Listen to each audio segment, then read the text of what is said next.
Vladimir Vladimirovich, we just observed your meeting on rare earth metals. Excuse me, but I think that right now, journalists around the world are interested in rare earth metals, though in a slightly different context. The United States, to put it very mildly, is strongly urging Zelensky to sign an agreement with them regarding these resources as payment for the aid Ukraine previously received from the Biden administration. How do you assess the prospects of such an agreement? That doesn't concern us. I don't assess it in any way and don't even want to think about it. Of course, it would be necessary to evaluate these resources, how real they are, how much of them exist, what they are worth, and so on. But again, I repeat, this is not our business. Our business is what we just discussed at the meeting. Rare and rare earth metals are a very important component, very important resources for modern industries. So far, we have done little in this area, but we need to do more. The purpose of today's meeting was to focus administrative resources in the initial stage on this direction. By the way, we would be willing to offer cooperation to our American partners as well. And when I say partners, I mean not only government and administrative structures, but also companies, if they were interested in joint work. We undoubtedly have an order of magnitude, let me emphasize this, an order of magnitude more of such resources than Ukraine. Russia is one of the undisputed leaders in rare and rare earth metal reserves. We have them in the north, in Murmansk, in the Caucasus, in Kabardino-Balkaria, in the Far East, in the Irkutsk region, as well as in Yakutia and Tuva. These are quite capital-intensive investments, capital-intensive projects. We would be happy to work jointly with any foreign partners, including American ones. And, by the way, regarding the new territories, the same applies. We are ready to attract foreign partners. The so-called new historical territories that have returned to the Russian Federation also have certain reserves. We are ready to work with our foreign partners, including Americans, there as well. In the new regions as well? Yes, of course. These days we are seeing a barrage of statements and discussions, and everyone is talking about Trump, why he is speaking so harshly, saying that Zelensky must hold elections and that his approval rating is at 4%. Europeans are heavily criticizing Trump for these statements. And now there are opinions that the current approach of the US president is actually playing into Russia's hands. Do you think that's the case? I believe that is absolutely not the case. I have my own perspective on this, which is the opposite of what you just described. The fact is, the current head of the Kyiv regime is becoming a toxic figure for Ukraine's armed forces because he issues absurd orders that are not driven by military considerations, but by political ones. And it's unclear what they are even based on. This is leading to unjustifiably high losses, if not enormous or even catastrophic losses, for the Ukrainian army. He is also becoming toxic to society as a whole.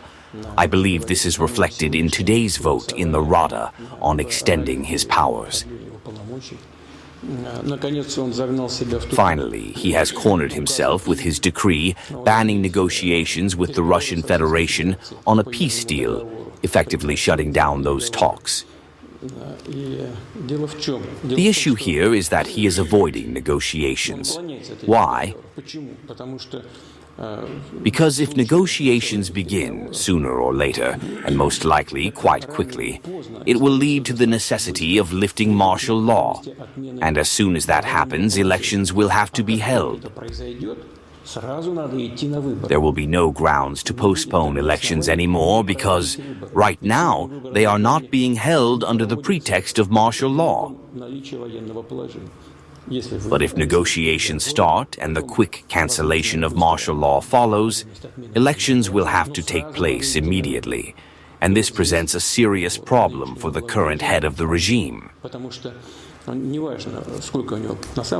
Because in reality, it doesn't matter whether his approval rating is 4% or something else. What matters is that, according to our data, which is objective, his rating is exactly half that of his closest potential political rival. That would be Mr. Zelensky, the former commander of Ukraine's armed forces, who has been sent into exile in London. His approval rating is twice as high. And if we add to this the potential support that this candidate could receive from other political figures, including former prime ministers or former presidents, then the current head of the regime has absolutely no chance of winning an election. His chances are zero. Unless, of course, the results are blatantly rigged. But even that would be bad for him because it would be too obvious. So, he is a factor in the deterioration of the army, society, and the state itself. And the current US President, Trump, surely understands this and is pushing him toward elections. As I see it, Trump wants to improve the political situation in Ukraine, consolidate society, and create conditions for the survival of the Ukrainian state. And overall, this is not so much a benefit to Russia. After all, our conflict is with the current regime, but rather a benefit to Ukraine itself. Besides everything else, the current US president has announced that he wants to achieve peace. As a matter of fact, so do we, and as soon as possible. However, the current head of the regime stands in the way of achieving this goal. This, in my view, explains the position of the US president. And it is not related to serving Russian interests. Rather, it is likely in the interests of Ukraine, of the Ukrainian state, aiming to preserve its statehood. We have nothing against that either. Although, of course, we would like this territory not to be used as a staging ground for attacks on the Russian Federation, not to be used as a hostile base against us, but ultimately to become a friendly neighboring state. Every day we hear a wide range of statements from Trump. You have met with him multiple times, and you recently had a phone conversation with him. Does he act based on emotions? Of course not. Naturally, the current head of the Kyiv regime gives him reasons to display emotions. But from what I have just said, a different picture emerges. His actions are based not on emotions, but on cold calculation, on a rational approach to the current situation.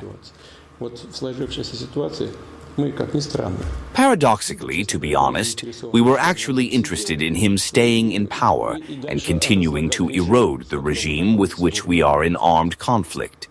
But from the perspective of strengthening Ukrainian statehood, it is clear that a different approach is needed, one that moves in an entirely different direction, bringing to power people who will have the trust of the Ukrainian people. Do you think European leaders understand the current dynamics surrounding Ukraine? You would have to ask them. Judging by their actions, I don't think they fully understand. But that is not even the main issue. The key point is that, unlike the new US president, political leaders of European countries are deeply tied to the current regime. They are committed to it. They have said and promised too much, and now, excuse my bluntness, backing out of this position is very difficult for them, if not practically impossible, without losing face. And considering that they are in a rather complicated and politically sensitive period, facing elections, re-elections, parliamentary challenges, and so on. It is nearly impossible for them to change their position under these circumstances. Unlike them, the current President of the United States, the newly elected President, has his hands free. He is not bound by these constraints that prevent progress and hinder efforts to resolve the conflict. It is in his character, perhaps. He acts straightforwardly and without much hesitation. His position is unique. He not only says what he thinks, but he says whatever he wants. Well, that is a privilege of the leader of one of the world's great powers. A few days ago in St. Petersburg, I asked you about how everyone now wants to have a say in Russian-American negotiations. Yet the Europeans continue to insist and demand a voice in negotiations over Ukraine. How do you view this? I don't see anything wrong with that. But no one can really demand anything here, especially from Russia. Let them demand from someone else. For centuries, they demanded anything they wanted from their vassals, but now demands are being made of them. So let them sit at home with their demands and think about how they ended up in this situation. However, their participation in the negotiation process is, of course, in demand. And we have never refused them. We have always maintained discussions with them. At some point, under various contrived ideas of defeating Russia on the battlefield, they themselves refuse to engage with us. If they want to return, go ahead. I saw the reaction to both my phone conversation with the U.S. President and the high-level meeting in Riyadh. It was indeed emotional and lacked any practical meaning. Why? Because in order to resolve complex and even acute issues, including those related to Ukraine, both Russia and the United States must take the first step. What does that step entail? It should be aimed at increasing the level of trust between both states. That is precisely what we were engaged in at the Riyadh meeting, and that is what upcoming high-level contacts may focus on. Without this, it is impossible to resolve any issue, especially one as complex and sensitive as the Ukrainian crisis. But what do the Europeans have to do with this? This is a matter of bilateral Russian-American relations. Why are they needed here? What will they be doing? Incidentally, during both the phone conversation and the meeting in Riyadh, the Ukrainian crisis was, of course, mentioned, but it was not substantively discussed. We only agreed that we would approach it in due time. In this sense, and in this case, of course, we do not rule out the participation of European countries. I want to emphasize that we also respect the position of our friends in BRICS, who have formed a group of peace supporters. Just today, I spoke with the President of the People's Republic of China, and we discussed this as well. He informed me that the Friends of Peace group in New York will soon meet again to discuss this issue. We not only welcome, but are also grateful to all our partners who raise these issues and strive to achieve peace. Why am I saying this? Not only Europeans, but other countries also have the right and the ability to participate. And we treat this with respect.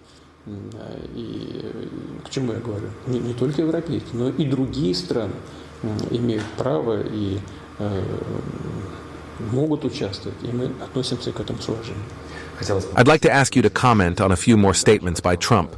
There have been quite a lot, as I mentioned. But not all of them, okay? Not all of them. For example, He said he wants to propose to you and the Chinese leader to cut defense budgets in half. What do you think of this idea? I know about it, and I can guess what it's based on. It is probably based on calculations from one of the British research centers, which estimated our expenses in terms of purchasing power parity. Last year, the U.S. had, I believe, already reached 968 billion, and if you combine Russian and Chinese expenditures, the figures roughly match. Russia and China together are comparable to U.S. spending. First of all, we need to verify these calculations. The British Centre's estimates may be accurate, or they may be imprecise or completely incorrect. We need to look into that. That's the first point. Secondly, I cannot comment on how the People's Republic of China will respond to this. There have been various U.S. approaches regarding strategic offensive weapons and other serious matters, so that is up to China. However, as for us, we could negotiate with the United States. We are not against it. I think the idea is a good one. If the United States were to reduce its defense budget by 50%, we would reduce ours by 50%, and then China could join in if it wished. We consider this proposal a good one and are open to discussions on the matter. Trump also imposed a 25% tariff on steel and aluminum imports from all countries. We used to have good cooperation with the U.S. on aluminum. What do you think of this trade policy? Right now, I don't want to comment on U.S. trade policy. It has been tied to sanctions for many years.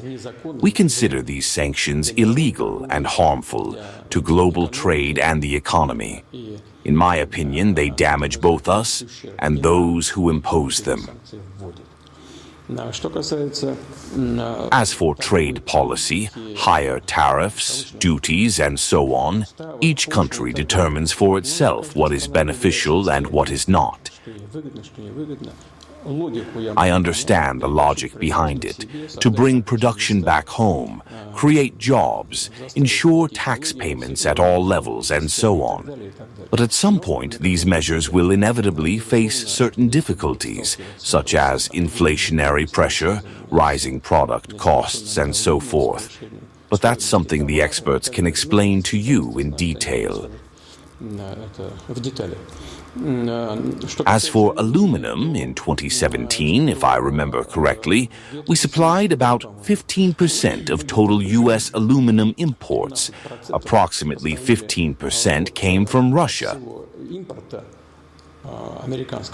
In general, the U.S. produces about 60% of the aluminum it needs domestically, while 40% is imported. Of that, 15% used to come from the Russian Federation.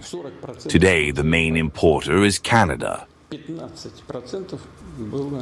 If the decision were made to open the U.S. market to our producers, we could sell approximately 2 million tons on the American market. This would not have a significant impact on price formation, but, in my opinion, would still have a stabilizing effect on price levels.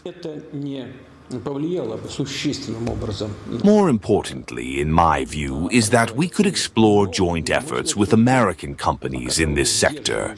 For instance, back in Soviet times, there were plans to build a new hydroelectric power station in the Krasnoyarsk region and expand aluminum production there. After all, aluminum is primarily about energy, and preferably cheap energy. Hydroelectric power is both inexpensive and environmentally friendly. These plans, dating back to Soviet times, still exist. However, they are capital-intensive and require significant investment. By preliminary estimates, such a project would cost around $15 billion in today's prices. But it is worth considering. Yes, the current U.S. president's policy is focused on relocating production within the United States. However, if American companies operate in Russia, that would also be beneficial, and significantly so. These companies would earn substantial profits, and the corresponding volumes of aluminum would be supplied to the domestic market at fully reasonable market prices. There is much to consider here, including cooperation on rare earth metals and other areas, such as energy.